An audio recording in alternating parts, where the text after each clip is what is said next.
నమస్కారం. మనోకథలకు స్వాగతం. ఇప్పుడు మనం ఆదివారం ప్రచురింపబడిన సోపతిలో ప్రచురింపబడిన 'శిక్ష పడేలా చేద్దాం' అనే ఒక చక్కటి కథను విందామండి.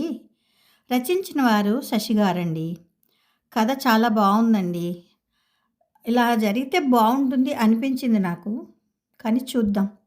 జనాల్లో మార్పు రావాలి కదండీ! సరే, ఇక కథలోకెళ్తున్నానండి.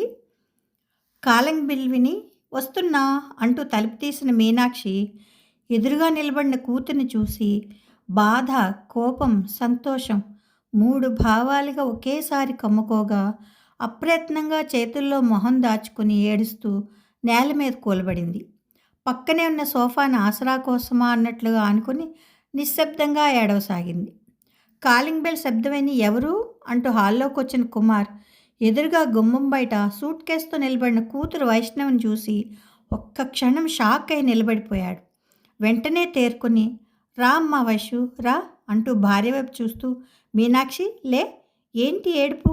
వైషు వచ్చింది చూడు" అంటూ భార్యను లేవదీసి వైష్ణవి పక్కనున్న సూట్ కేసు అందుకొని "రా రా" అంటూ కూతురు చేపెట్టి లోపలికి తీసుకుని వెళ్ళాడు.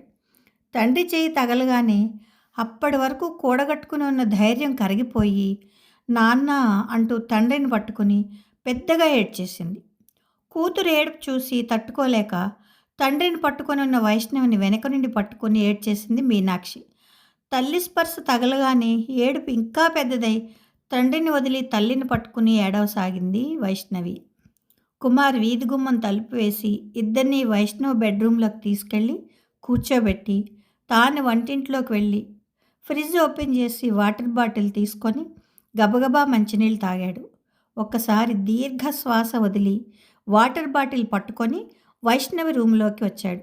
అక్కడ ఒకళ్ళనొకళ్ళు గట్టిగా పట్టుకొని ఏడుస్తున్న తల్లి కూతుర్లను చూసి "మీను, నువ్వు కూడా ఏంటి చిన్నపిల్లలా? వైషు, ఊరుకొమ్మా, ఇదిగో ఇద్దరు మంచినీళ్ళు తాగండి" అంటూ వాటర్ బాటిల్ అందించాడు. కాసేపటికి తేరుకున్న వైష్ణవి "అమ్మా, నాన్న, నన్ను క్షమించండి. మిమ్మల్ని బాధ పెట్టాను. మీ నమ్మకాన్ని వమ్ము చేశాను. మిమ్మల్ని అవమానాల పాలు చేసినందుకు నాకు తగిన శిక్ష పడింది. చచ్చిపోదామనిపించింది. కానీ నాతో పాటు ఇప్పుడే ఊపిరి పోసుకుంటున్న నా కడుపులోని ప్రాణాన్ని చంపుకోలేకపోయాను. అక్కడ ఉండలేక మీ దగ్గరకు వచ్చేశాను" అంటూ మళ్ళీ ఏడవసాగింది. ఆ మాటలు విన్న కుమార్, మీనాక్షి ఒకరి మొహాలొకరు ఆశ్చర్యంగా చూసుకున్నారు. "వైష్ణవి, అసలు ఏమైందమ్మా? లోహిత్ అనే వ్యక్తిని ఇష్టపడ్డాను. కులాలు వేరు, ఆస్తుల తారతమ్యం ఉంది కాబట్టి మీరు చెప్తే ఒప్పుకోరు. అందుకే ఇంట్లోంచి వెళ్ళిపోతున్నా. అతన్నే పెళ్లి చేసుకుంటాను. నా కోసం వెతకవద్దు. నన్ను వెనక్కి తీసుకురావాలని మీరే ప్రయత్నం చేసినా నేను ఆత్మహత్య చేసుకుంటాను" అని ఉత్తరం రాసిపెట్టి వెళ్ళావు కదా. అది చూసి మీ నాన్న నేను ఎంత ఏడ్చామో. చుట్టాలు, తెలిసిన వాళ్ళు సూటిపోటి మాటలన్నా ఎలాగోలా తట్టుకుని బతికేశాం. అవమానం ఓ పక్క, నువ్వెలా ఉన్నావో అని బెంగ ఓ పక్క అంది మీనాక్షి. "మీనాక్షి, ఇప్పుడు ఆ మాటలన్నీ ఎందుకు? అసలే పిల్ల బాధలో ఉంటే" అని వైష్ణవి వైపు తిరిగి "అమ్మా, ఏమైందిరా? లోహిత్ నువ్వేమైనా గొడవపడ్డారా? అసలు ఏం జరిగిందిరా?" అని కూతురు తల మీద చేయి వేసి అనునయంగా అడిగాడు కుమార్. "నాన్న, నేను రోజు బైక్ మీద ఆఫీస్కి వెళ్ళేదాన్ని కదా. లోహిత్ నన్ను చూసి ఇష్టపడి ఫేస్బుక్లో రిక్వెస్ట్ పెట్టాడు. ప్రొఫైల్ బాగుందని యాక్సెప్ట్ చేశాను. మీరు చాలా బాగుంటారు, నేను రోజు చూస్తూ ఉంటాను అంటూ మెసేజ్లు మొదలుపెట్టాడు. మొదట్లో పట్టించుకోలేదు. కానీ రాను రాను మిమ్మల్ని ఫలానా చోటు చూశాను, ఫలానా డ్రెస్ వేసుకున్నారు కదా అంటూ తెగ మెసేజ్లు చేస్తుంటే నాకు తెలియకుండానే ఆకర్షణకి లోనయ్యాను. వాడు చెప్పిన కబుర్లన్నీ నమ్మాను. రోజు ఆఫీస్కి వెళ్ళేటప్పుడు, వచ్చేటప్పుడు తప్పనిసరిగా బైక్ మీద ఫాలో అయ్యేవాడు. తెగ పొగిడేవాడు. వాడి మాయలో పడి మీరు తెచ్చిన సంబంధాలన్నిటికీ ఏవో ఒక వంకలు పెట్టేదాన్ని.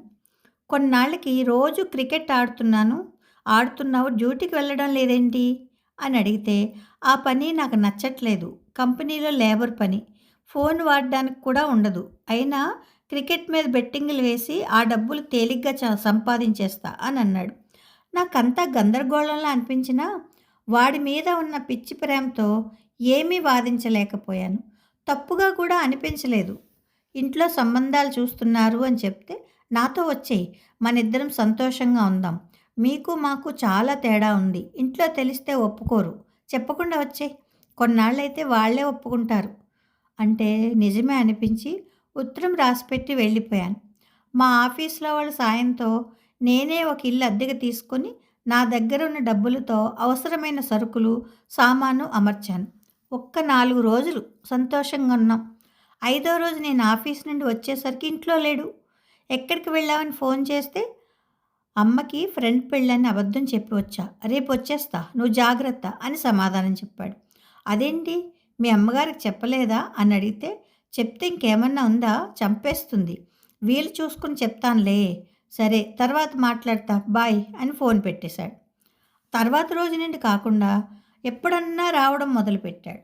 ఉన్న కాసేపు కూడా బెట్టింగ్లో ఓడిపోయాను, అది కట్టడానికి అప్పు చేశాను, చీటీ వేసా అది కట్టలేదు, టెండర్ తీసుకున్నా వాళ్ళ ఫోన్ల మీద ఫోన్లు చేస్తున్నారు, ఇలా అంటూ బాధలు ఏకవరు పెట్టేవాడు. నాకు వీలైనంతగా డబ్బులు ఇచ్చేదాన్ని. వాడి ఫోన్ రీఛార్జ్ కూడా చేసేదాన్ని నాన్న.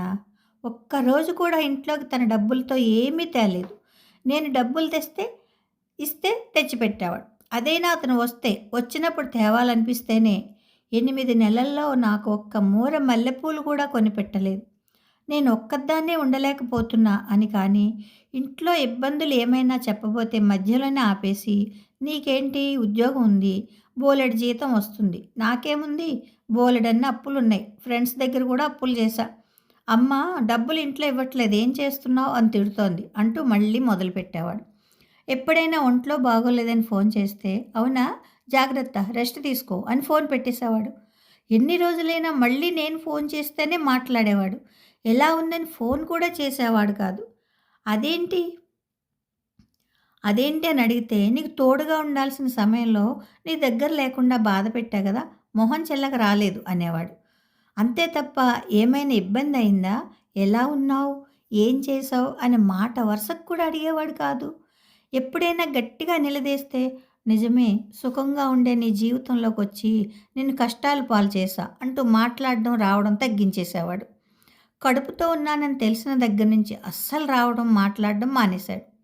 నేను ఫోన్ చేసి అదేంటని అడిగితే, ఇష్టమైతే ఫోన్ ఎత్తి వస్తా వస్తా వచ్చి అన్ని తీరిగ్గా మాట్లాడతా అంటాడు. లేకపోతే ఇంట్లోనే ఉన్నా మళ్ళీ చేస్తా అనో, మ్యాచ్లో ఉన్నా అనో చెప్పి ఫోన్ పెట్టేస్తాడు. అసలు నేను ఎందుకు ఫోన్ చేశాను, ఏదైనా అవసరమా, ఇబ్బందా, ఏమీ కనుక్కోడు, మళ్ళీ ఫోన్ కూడా చేయడు. ఇంకా మారతాడు మారతాడు అని ఎదురు చూసి చూసి అలసిపోయాను. ఈ కడుపే లేకపోతే చచ్చిపోయేదాన్ని అంటూ మళ్ళీ బావురుమంది వైష్ణవి. కుమార్ మీనాక్షి ఇద్దరు ఒక్క నిమిషం స్తబ్దుగా ఉండిపోయారు. కూతురి ఏడుపు చూసి తేరుకున్న మీనాక్షి, వైషు, నీకు మేమున్నాం, జరిగిందేదో జరిగిపోయింది, ఈ కడుపు తీయించేసుకో, కొన్నాళ్ళయ్యాక మంచి సంబంధం చూసి పెళ్లి చేస్తాం, ఏడవకు అంది. లేదు మీనాక్షి, కడుపు ఉంచుకోవడం తీయించుకోవడం వైషు ఇష్టం. ముందు మనం ఆ లోహిత్ మీద కేసు పెట్టాలి. వాడిని ఊచలు లెక్క పెట్టేలా చేయాలి. లేకపోతే వాడిలాగే బలాదూర్లు తిరుగుతూ మన అమ్మాయిలాగా ఎందరో అమ్మాయిల బతుకులు నాశనం చేస్తాడు. వాడిలాగా గాలికి తిరుగుతూ అమ్మాయిల జీవితాలతో ఆడుకునే వాళ్ళకి బుద్ధి వచ్చేలా చేయాలి. మన అదృష్టం బాగుంది, అందుకే మన అమ్మాయి మన ఇంటికి వచ్చింది.